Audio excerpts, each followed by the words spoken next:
This is the HX Collective Relationships channel, where we explore the complexities of human connection in all aspects of relationships with key stakeholders. Today's thought provoking conversation features Dr. Deb Gorton as she shares authentic relationship stories that have transformed her human experience. The HX Collective explores the human experience through three main channels of life: work, relationships, and self. With raw, authentic conversations, the podcast investigates how challenges can become powerful teachers, leading to personal growth and deeper connections. Rooted in humanity-centered design, each episode reflects a commitment to doing good and doing well, featuring diverse voices and generational perspectives. Expect gripping stories of struggle and success, with thought-provoking discussions and concrete tools and tactics that encourage you to rethink your relationship with distress, helping you to establish your full human experience. This is the HX Collective channel.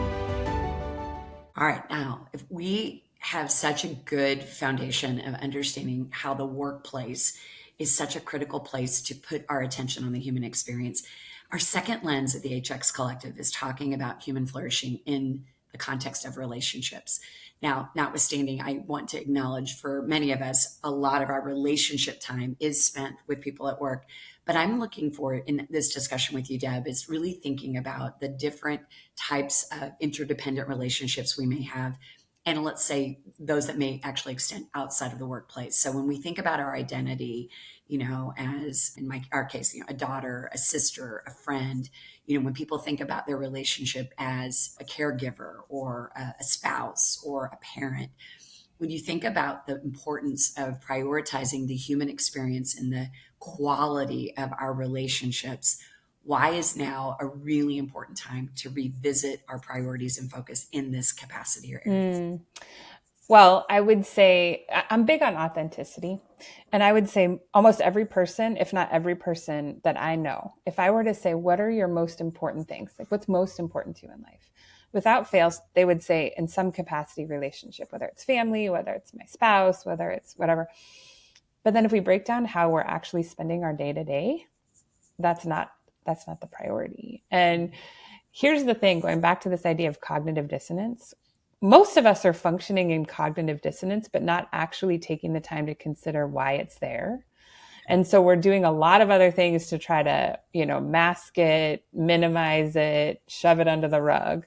And that creates a lot of problems in our life, mainly stress. And if we look at the outcome of stress on our physical and mental selves, it is catastrophic. I mean, we're talking about stress creating physical health issues, long-term chronic illness, disconnection from relationships. So why are relationships so important now to human flourishing? Because they literally are the definition and foundation of human flourishing. I love it.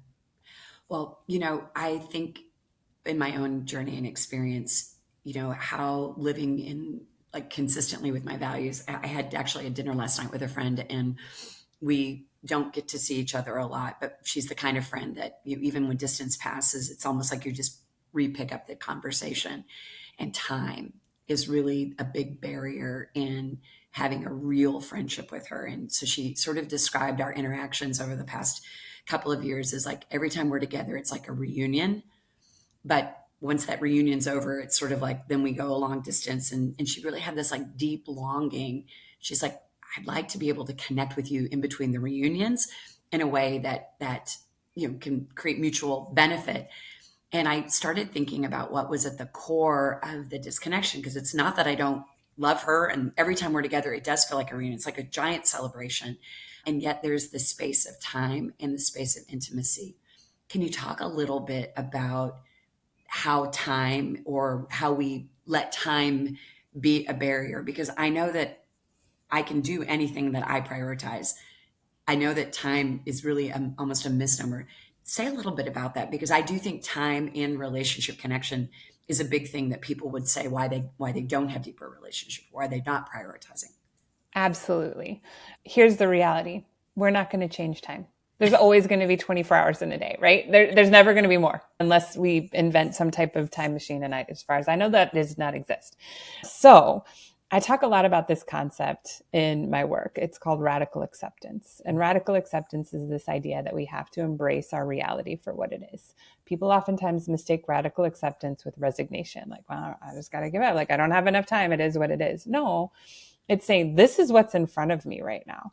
I'll do this exercise with my clients where I love a good whiteboard exercise. So I'll just tell them, you tell me everything that's important to you, everything, whatever comes to mind.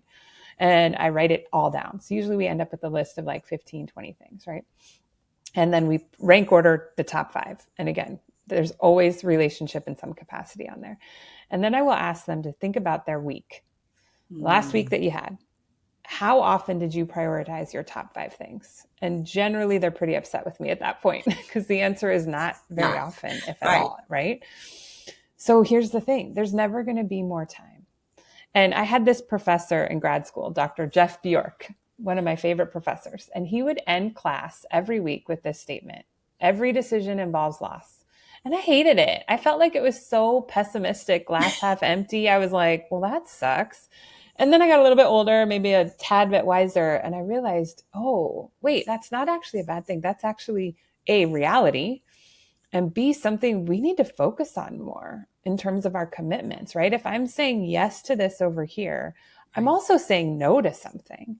And have I considered what I'm saying no to, and is that the loss I really want to incur? So when it comes back to time, it's this idea of, I got to radically accept, I got to embrace the truth that anything I make a commitment to is taking my time. And do I want it to take my time at the expense of this other thing? So in the case of your friendship, do I want to commit to this thing at the loss of getting to connect with Deb more regularly? And the answer is probably no. But then there's a piece of, I feel obligated. I feel like I have to. How do I say no to this other thing? It's going to be a disappointment. You're right. It is. But when we can actually consciously consider that, doesn't necessarily make the decision easier in terms of eliminating the discomfort and the emotions we don't want to feel for disappointing somebody or saying no to something. But we are more likely to make decisions that align with our values in that way. And we're more likely to be brave in making difficult decisions that aren't necessarily comfortable. So we got to ask ourselves the question, all right, what's the loss I'm incurring here? Because the reality is I got 24 hours in a day. Hopefully I'm sleeping at least 6 to 8 of those hours. And the other hours I really want to allocate according to what's most important to me, which is going to require saying no to some things. Yeah. So on a real practical basis, of someone who may be listening right now, I think just the exercise of whiteboarding what's most important to me, ranking, and then taking a look at saying, how do those things show up with how I'm investing or stewarding my time? And then an epiphany for me real quick, like, I need to be more conscious of what I'm choosing for my losses, right? I need to be a lot more strategic around my no's, so that I have the capacity for my yes, is what I'm gathering from what you're saying. That's impactful. When we start to also think about relationships, I think one of the areas, and we've had some time to talk about some of my own experiences as a wife and as a mother of 3, I used to say 3 teen girls. My eldest just turned 21, but having, daughters that are 21, they're 18, they're 16, and recognizing that on a lot of levels as Gen Zers, I am your quintessential Gen Xer. And my disconnection from my native analog way of doing life and their native digital way of doing life, which is rife with just not understanding logic and problem solving and how they express and engage their emotions and everything. And so I'd be curious, whether it's in a parent-child situation or, as a human, you're interacting with people who are of an older or younger generation. When you look at human flourishing, notwithstanding how disconnected our life experiences are, what are some practical ways that people can find common ground, even though they may not have the same shared experience based on how they were raised or where their age may be getting in the way? Any observations you can share about that? Oh man, absolutely. And I get those challenges. I'm right there with you, Gen Xer. And now that I have employees that are like the Gen Z, and I'm like, I don't get you at all. But that's the answer right there. It's to take a posture of curiosity. And that can be really hard. I'm not going to lie. There are times where I'm like, this is a terrible way of looking at the world, or engaging a project, or working through a challenging situation. My judgment comes forth, and judgment blocks curiosity. Right. And so I've got to take my judgment and I got to put it in check. And oftentimes that looks like challenging myself to use different language. If I were to say that's a terrible idea, even on a very micro level, my emotions are not, notching up just a little bit. I'm frustrated, I'm annoyed. If I change that to, that's interesting, I might have chosen to do that differently. That subtle shift in language keeps my emotions in check, right? And then it allows me to take this posture of curiosity to say, tell me more about that. What do you find interesting about that situation? Yeah. Or why did you choose to go about it this way? Or help me understand how you're arriving at this outcome. Obviously in a little less technical language, but I think that generation in particular, thinking of the younger generation, they feel very judged. They feel, they've got so much more information at their fingertips. And so they're being kind of receiving this information that, they're not good at social interaction. They're struggling in the workplace or in the school environment. They're flooded with all the different diagnoses that they might have.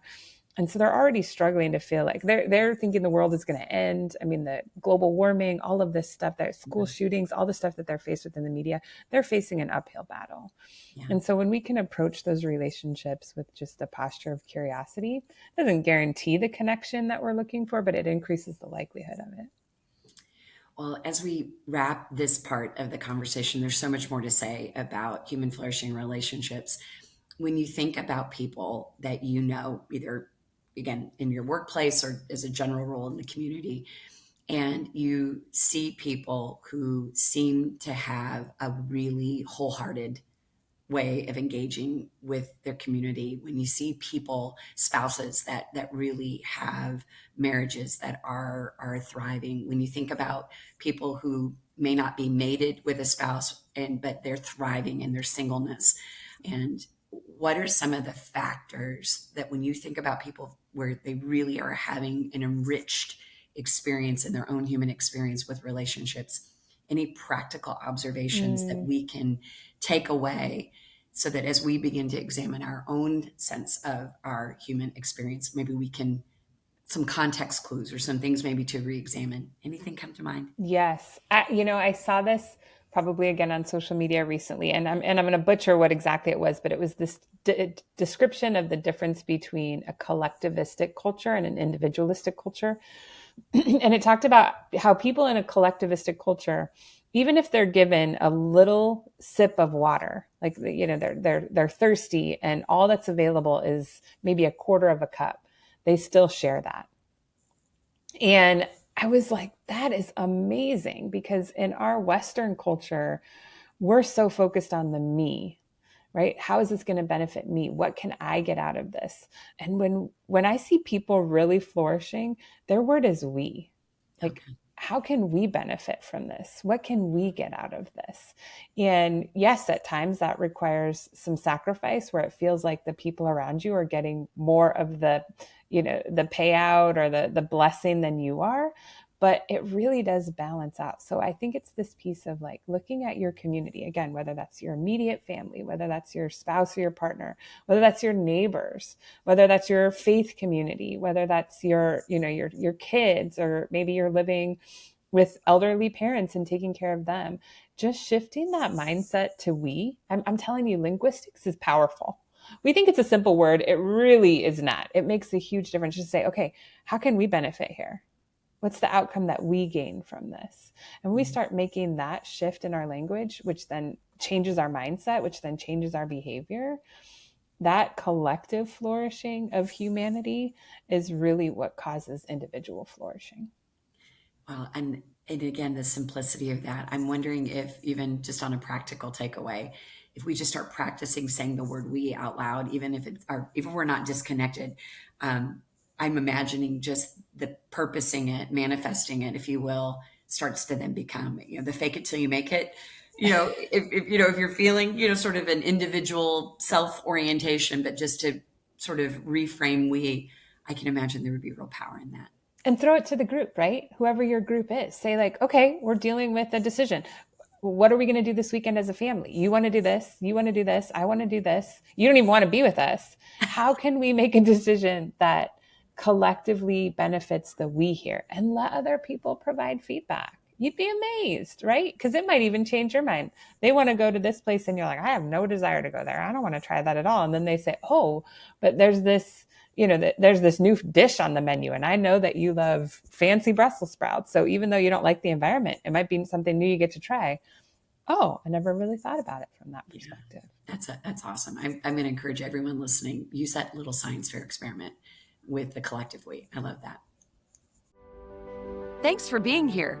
If today's conversation sparked something in you, we hope you'll carry it forward with curiosity, compassion, and courage. Subscribe to the show, leave a review, and share this episode with someone who needs it. Until next time, keep exploring what it means to be fully human.